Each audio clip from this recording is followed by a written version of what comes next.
Vamos então começar a estudar o Evangelho segundo o Espiritismo. Eu estou usando o Evangelho com a tradução de Mateus Camargo. É uma edição mais nova, uma tradução mais nova, as palavras são mais fáceis de se entender. E é da editora EME, uma editora do interior de São Paulo. E os direitos do livro, todos foram doados para uma ação beneficente. Vamos começar então pelo prefácio, pela introdução. Então, o prefácio foi uma psicografia transmitida pelo Espírito de Verdade. Os Espíritos do Senhor, que são as virtudes dos céus, como um imenso exército que se movimenta ao receber a ordem de comando, espalham-se sobre toda a superfície da terra. Semelhantes a estrelas cadentes, vêm iluminar o caminho e abrir os olhos aos cegos. Eu vos digo em verdade que são chegados os tempos em que todas as coisas devem ser restabelecidas em seu verdadeiro sentido, para dissipar as trevas, confundir os orgulhosos e glorificar os justos. As grandes vozes do céu ressoam com o toque da trombeta e os coros dos anjos se reúnem. Homens, nós vos convocamos para o divino concerto, que vossas mãos tomem a lira, que vossas vozes se unam e num hino sagrado estendam-se e vibrem de uma ponta a outra do universo. Homens, irmãos amados, estamos junto de vós, amai-vos uns aos outros e fazendo a vontade do Pai que está no céu, dizei do fundo de vosso coração, Senhor, Senhor, e assim podereis entrar no reino dos céus. O Espírito de Verdade. Então nós vemos aqui, esse é o terceiro livro publicado por Allan Kardec. O primeiro foi o Livro dos Espíritos, o segundo foi o Livro dos Médiuns. Nós vemos aqui o Espírito de Verdade colocando os Espíritos do Senhor, que são as virtudes dos céus. São os trabalhadores do bem, né? Os trabalhadores do Mestre.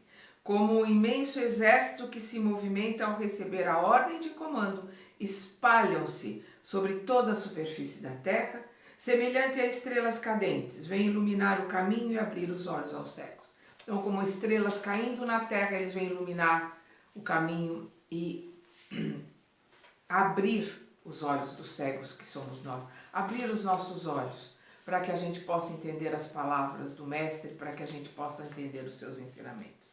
E vos digo em verdade que são chegados os tempos em que todas as coisas devem ser restabelecidas em seu verdadeiro sentido, para dissipar as trevas, confundir os orgulhosos e glorificar os justos. Então vamos ver, né, que o Espiritismo é a terceira revelação, né, o Consolador. Acho que não existe nada mais consolador realmente do que os ensinamentos que os Espíritos nos trazem, nos mostrando que a nossa verdadeira vida é no plano espiritual, que os ensinamentos do Cristo é para nos mostrar como devemos nos portar, como devemos agir neste planeta. Então é o que ele coloca aqui, são chegados os tempos em que todas as coisas devem ser restabelecidas. É a terceira revelação, que é o Consolador, que é o Espiritismo, veio para trazer o cristianismo redivido, restabelecido através dos Espíritos, restabelecida o ensinamento primitivo do cristianismo, o ensinamento do Cristo. As grandes vozes do céu ressoam com o toque da trombeta e os coros dos anjos se reúnem. Homens, nós vos convocamos para o divino concerto. É para o concerto musical, cada um com seu instrumento. Vamos lembrar Jesus, existem várias moradas na casa do Pai. Cada um de nós com os nossos instrumentos. Vamos realizar o verdadeiro concerto onde Jesus é o maestro. E cada um de nós com a música na ponta da língua e instrumentos afiados, tocaremos nessa orquestra a divina sinfonia da vida. É uma metáfora maravilhosa que Jesus nos traz. Que vossas mãos tomem a lira e vossas vozes se unam e num hino sagrado estendam-se e vibrem de uma ponta a outra do universo. Homens e irmãos amados, estamos juntos de vós. Não estamos sozinhos. Os trabalhadores do Cristo estão conosco. O próprio Mestre, como ele colocou, onde 2 ou mais se reunirem, lá estarei, o Mestre está conosco. Amai-vos uns aos outros e fazendo a vontade do Pai que está no céu, dizei do fundo de vosso coração, Senhor, Senhor, e assim podereis entrar no reino dos céus. Perdão. Então, vamos aqui à introdução, onde o Kardec nos coloca o objetivo da obra. Pode-se dividir as matérias contidas nos evangelhos em 5 partes. Os atos cotidianos da vida do Cristo, os milagres, as profecias, as palavras que serviram ao estabelecimento dos dogmas da igreja e o ensinamento moral. Então nós vemos aqui, né, as parábolas elas continuaram, as palavras foram deturpadas através dos tempos, foram criados os dogmas e os ensinamentos morais do Cristo. Né? E nós vemos aqui que o que permanece mesmo, que não conseguiram mexer muito, porque são parábolas, né, que são metáforas para a gente interpretar, são os ensinamentos morais. Aí nós vemos aqui que o Kardec coloca que o objetivo da obra é trazer realmente esses ensinamentos morais e através dos espíritos que nos esclarecem sobre os ensinamentos do Cristo, fica mais fácil para a gente entender. Nós vemos aqui quando ele diz: todos admiram a moral evangélica, todos proclamam-lhe a sublimidade e a necessidade, mas muitos o fazem por confiança no que ouviram dizer ou pela fé em certas máximas tornadas proverbiais. Perdão. Mas poucos a conhecem a fundo e menos ainda a compreendem e sabem deduzir-lhes as consequências. Então ele está dizendo aqui que da grande dificuldade de se ler o Evangelho pelas palavras que são mais difíceis, pelo misticismo, porque nós temos duas coisas, que conhecer as coisas da época, temos que entender a simbologia que Jesus usou quando ele colocava para cada tipo de ouvinte os utensílios que eles usavam, a rede, o peixe para os pescadores, né? Os teares para os tecelãos. Então, entender a simbologia que ele usa da época e principalmente a gente tem que tirar o espírito da letra. A gente tem que entender dentro das palavras de Jesus o que realmente ele estava ensinando que iria atravessar o tempo. E depois nós vemos aqui quando Kardec coloca que para evitar os inconvenientes, né, de cada um trazer as palavras de Jesus para sua brasa, né, a sardinha para sua brasa, como diz o ditado, ele coloca: reunimos nessa obra os artigos que, propriamente falando, podem constituir um código de moral universal sem distinção de culto. Nas citações conservamos tudo que era útil ao desenvolvimento do pensamento, eliminando apenas as coisas estranhas ao assunto. Então nós vemos aqui que eles pegaram as coisas importantes e vamos lembrar que aqui o Evangelho segundo o Espiritismo nós temos as bem-aventuranças, nós temos o Sermão do Monte e as parábolas. Né? Nós não temos os livros, né, dos apóstolos, nós não temos os Atos dos Apóstolos, nós não temos as cartas de Paulo, que tudo isso consta do Novo Testamento. Né? A palavra Evangelho quer dizer Boa Nova. Vamos lembrar que nas árvores, nos lugares, se pregavam o Evangelho dos romanos, o Evangelho do César, ou seja, a Boa Nova, as boas notícias, as notícias do César. Então, como naquela época eles estavam acostumados com as notícias, o Evangelho do César que eram colocados em todos os lugares para que todos aqueles que soubessem ler, né, mas os arautos, que eram aqueles que falavam alto, liam para o povo, porque o povo não sabia ler e escrever. Eles colocaram como o Evangelho do Cristo, o Evangelho de Jesus, né? A boa nova, as boas notícias de Jesus. É isso que quer dizer o Evangelho, boa nova. Aí depois nós vamos, que Kardec coloca aqui, muitos pontos do Evangelho, da Bíblia e de autores sacros em geral são ininteligíveis. E muitos até parecem racionais, por faltar a chave para se compreender seu verdadeiro sentido. Esta chave está inteiramente no Espiritismo, como já puderam convencer-se os que o estudaram seriamente e como o reconhecerão melhor ainda mais tarde. Encontra-se o Espiritismo por toda a parte na antiguidade e em todas as idades da humanidade. Por toda a parte encontram-se traços dele nos escritos, nas crenças e nos monumentos. Por isso, se ele abre horizontes novos para o futuro, lança uma luz não menos viva sobre os mistérios do passado.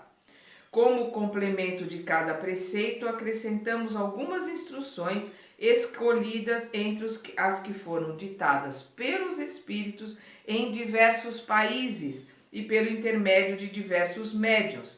Se essas instruções tivessem saído de uma única fonte, poderiam ter sofrido uma influência pessoal ou do meio, ao passo que a diversidade de origens prova que os espíritos dão seus ensinamentos por toda a parte e que não há ninguém privilegiado em relação a isso. Então vamos entender o que o Kardec está dizendo. Ele não pegou um único grupo de espíritas, ele não pegou um único médium, ele pegou vários médiuns em vários países. Ele fazia a mesma pergunta para vários médiuns em diferentes trabalhos. Não existiam centros, não existia naquela época ainda o espiritismo como a gente conhece hoje. Mas o espiritismo, o trabalho dos espíritas existe desde que o mundo é mundo. As pitonisas na Grécia Antiga eram espíritas, eram médiuns que estavam dando ali manifestação mediúnica, trazendo através da mediunidade os conselhos dos espíritos que estavam ali. Então, com outros nomes, nós vemos que os espíritos se manifestam desde que o mundo é mundo. Os dæmons, né, os gênios, que é a melhor tradução para a palavra dæmon, depois ela foi modificada para demônios, mas mesmo a palavra demônio quer dizer gênios, eles podem ser do bem ou eles podem ser do mal. Então os dæmons que a gente vê no Velho Testamento são espíritos que se manifestavam através do que eles chamavam de profetas, que eram médiuns, que traziam esses ensinamentos.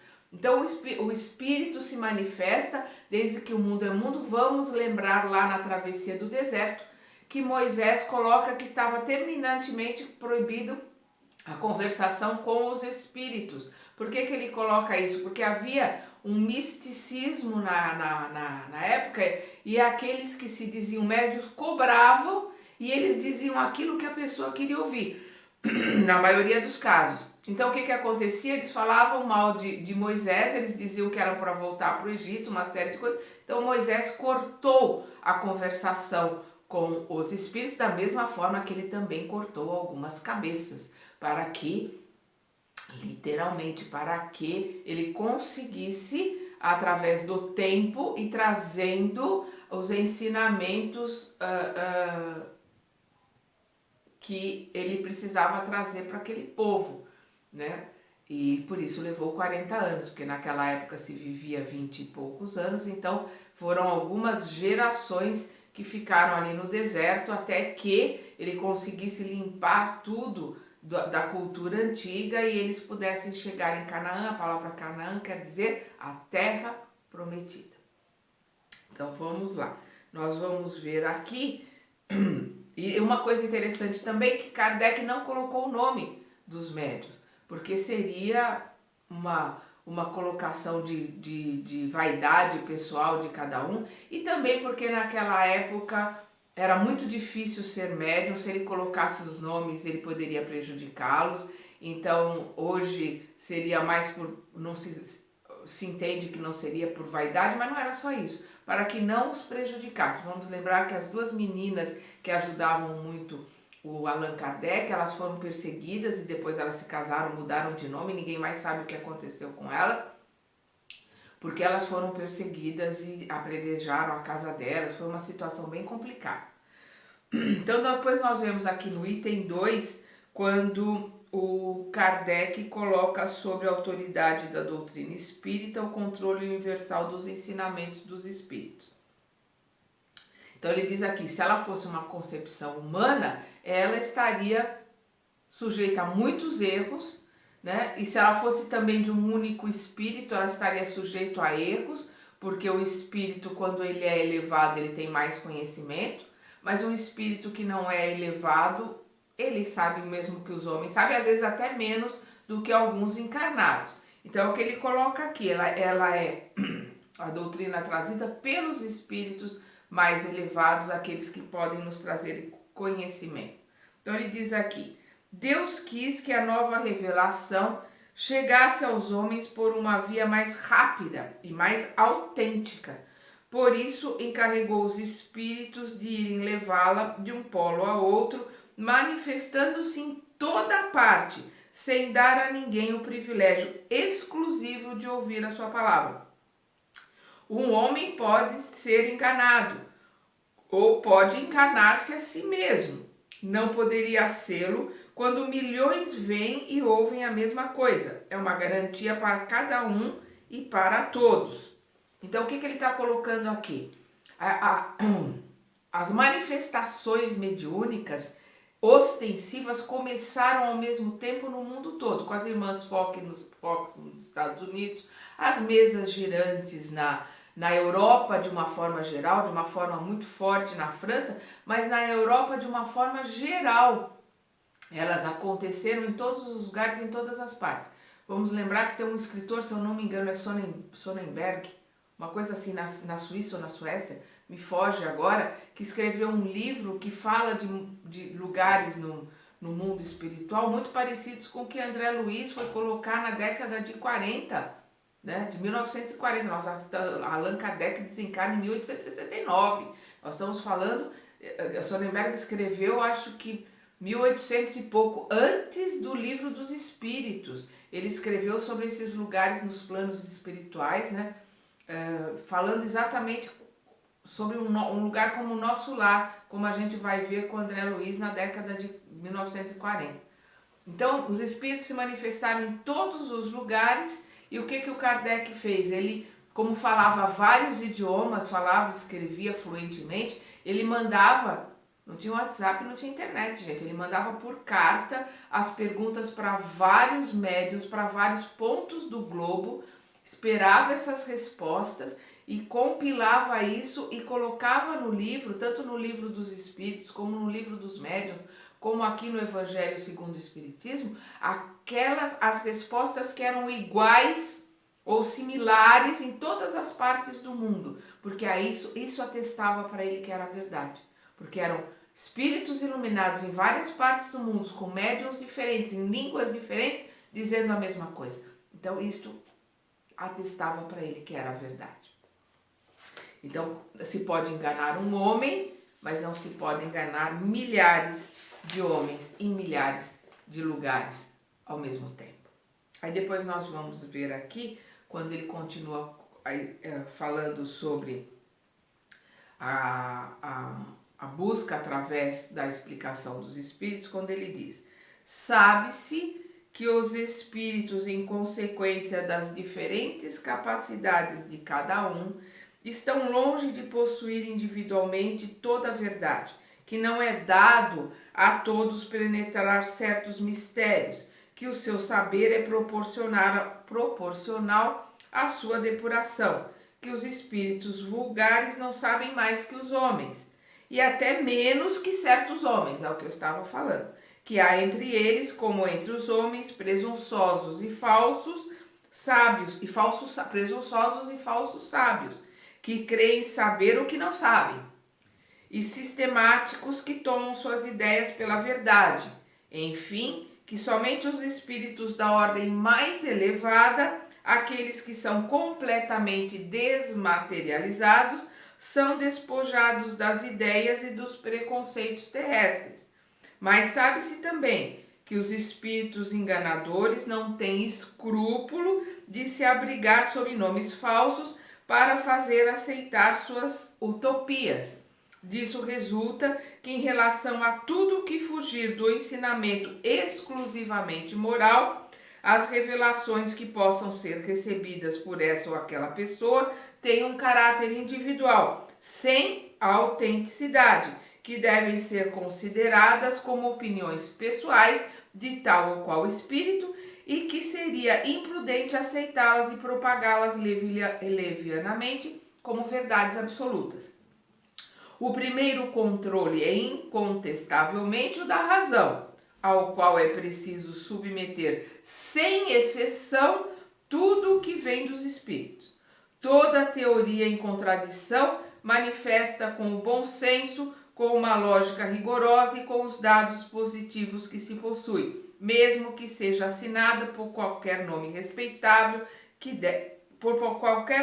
mesmo que seja assinada por qualquer nome respeitável, deve ser rejeitada. Toda e qualquer psicografia, psicofonia tem que ser analisada. É o que o Kardec coloca aqui. É o bom senso. Uma outra colocação do Kardec que é fundamental quando ele diz que o espiritismo deve caminhar com a ciência. Se uma hora a ciência disser que aquilo que o espiritismo está colocando é errado, nós vamos ficar com a ciência. Então nós temos que entender que toda e qualquer manifestação mediúnica deve ser analisada. Não, os espíritos falsos, frívolos, os zombeteiros, eles podem tomar qualquer forma para enganar o médium clarividente, eles podem assinar o nome que eles quiserem. O que vai fazer a gente realmente analisar e ver se aquilo é uma boa mensagem, uma mensagem importante, é o conteúdo. Como disse Jesus, se conhece a árvore pelos seus frutos, né? E ainda hoje a gente vê médium com melindre quando o doutrinador ou a casa espírita vai analisar a psicografia que ele recebeu. Nós estamos vendo o conselho vindo aqui desde o começo da codificação, desde o começo através do Allan Kardec. O barulho que vocês estão escutando, gente, é chuva. Tá uma chuva super forte. Aí depois nós vamos ver aqui o Kardec colocando. A concordância no ensinamento dos espíritos é, portanto, o melhor controle, mas ainda é preciso que ocorra sobre certas condições. A menos segura de todas é quando o próprio médium interroga vários espíritos sobre um ponto duvidoso. Então, quando o próprio médium interroga se ele está sendo obsediado, se ele está sendo influenciado, né, por um espírito menos esclarecido, ele vai influenciar aqueles com os quais ele pergunta. É evidente que se ele está sob o domínio de uma obsessão, é o que ele coloca aqui, ou se fala com um espírito enganador, esse espírito pode dizer-lhe a mesma coisa sob nomes diferentes. Também não há garantia suficiente na conformidade que se obtém através de médiuns de um mesmo centro, pois eles podem estar sofrendo a mesma influência. A única garantia séria do ensinamento dos espíritos está na concordância entre as revelações feitas espontaneamente através de um grande número de médiuns estranhos uns aos outros e de regiões diferentes. Por isso que eu coloquei que o Kardec fez a mesma pergunta para vários médiuns diferentes, em vários lugares diferentes do globo, mesmo com toda a dificuldade de comunicação daquela época. Pois ele continua aqui, de nossa posição, recebendo comunicações de cerca de 1000 centros espíritas sérios, 1000 centros espíritas sérios, espalhados pelos diversos pontos do globo, somos capazes de ver os princípios sobre os quais essa concordância se estabelece. Essa observação nos guiou até hoje e também nos guiará nos novos campos que o Espiritismo é chamado a explorar. Assim, estudando atentamente as comunicações vindas de diversos lados, tanto da França quanto do estrangeiro, reconhecemos pela natureza toda especial das revelações a tendência de se entrar num novo caminho. É chegado o momento de dar um passo à frente. Então aqui ele vê, ele entende, ele começa a consolidar o que hoje nós temos, que é o Espiritismo, que é a terceira revelação, né? Aí depois nós vamos aqui, quando o Kardec...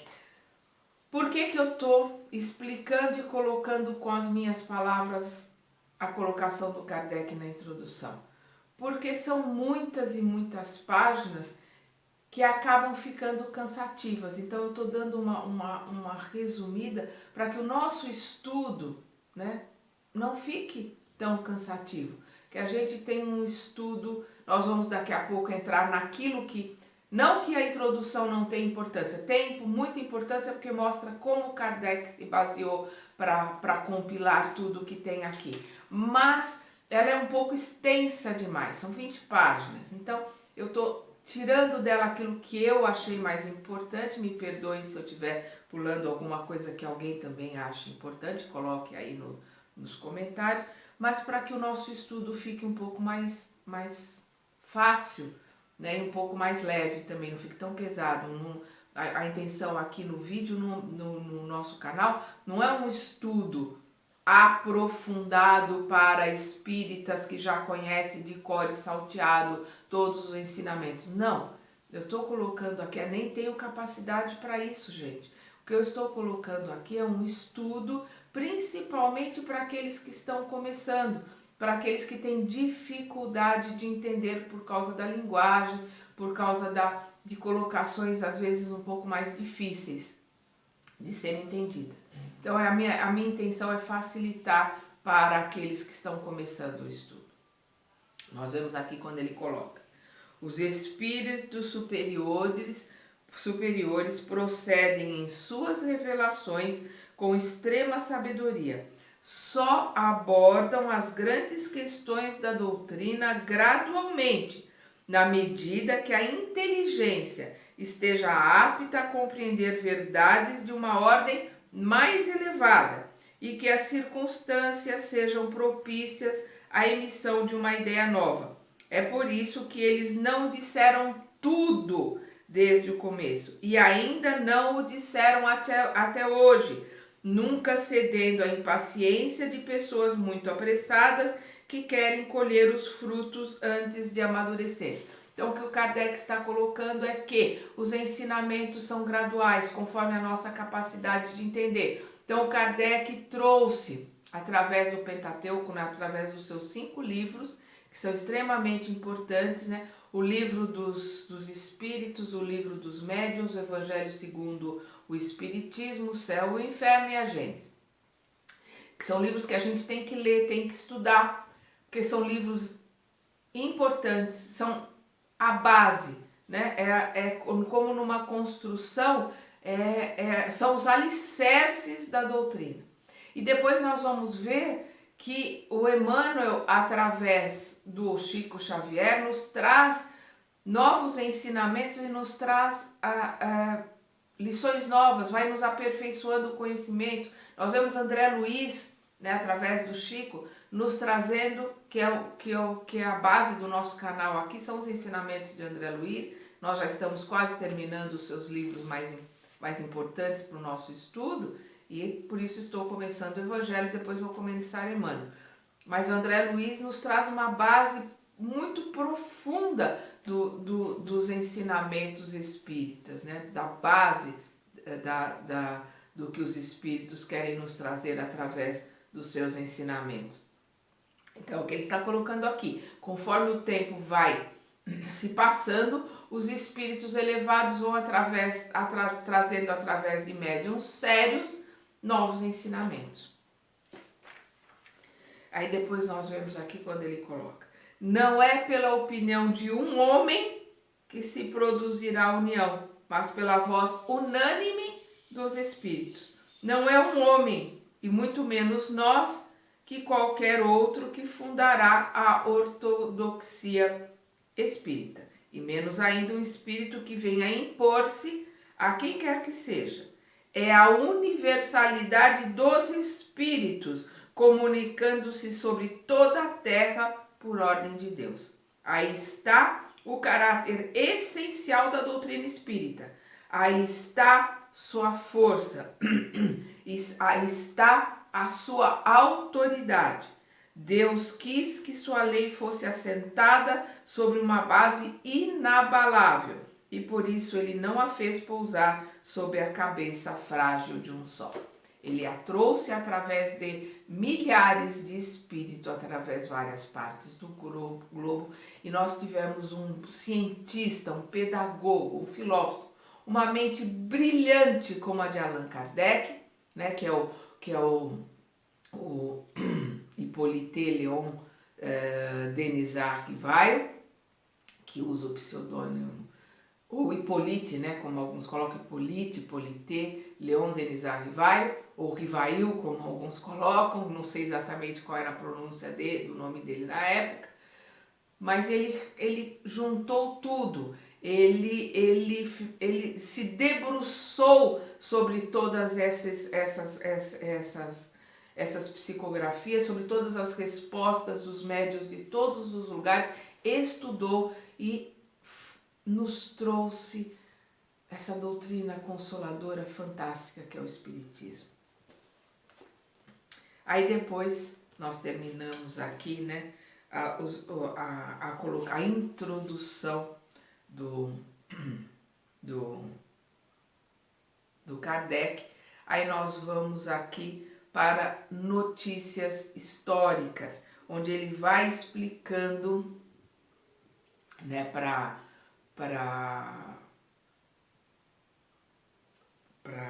nós podermos entender o que era cada um em sua época. Então ele coloca aqui que para melhor compreender certas passagens do Evangelho é necessário conhecer o valor de várias palavras que neles são frequentemente empregadas. Então nós vamos ver aqui ele explicando o que são os samaritanos. Após a cisma das 10 tribos, Samaria tornou-se a capital do reino dissidente de Israel. Então nós vemos aqui que os samaritanos eram os protestantes da época, né? Eles estavam sempre em guerras com os reis de Judá, estavam sempre em guerras com os judeus, eles usavam só os ensinamentos de Moisés e eles criaram no monte um templo onde eles faziam as suas orações. Eles não iam como os judeus até o templo de Jerusalém para orar, eles eram os protestantes do seu tempo. Depois nós vemos os nazarenos, que era o nome dado na antiga lei aos judeus que faziam voto, seja por toda a vida, seja por um tempo, de conservar a pureza perfeita. Engajavam-se na castidade, na abstinência de bebidas alcoólicas e na conservação de sua cabeleira. Sansão, Samuel e João Batista eram nazarenos.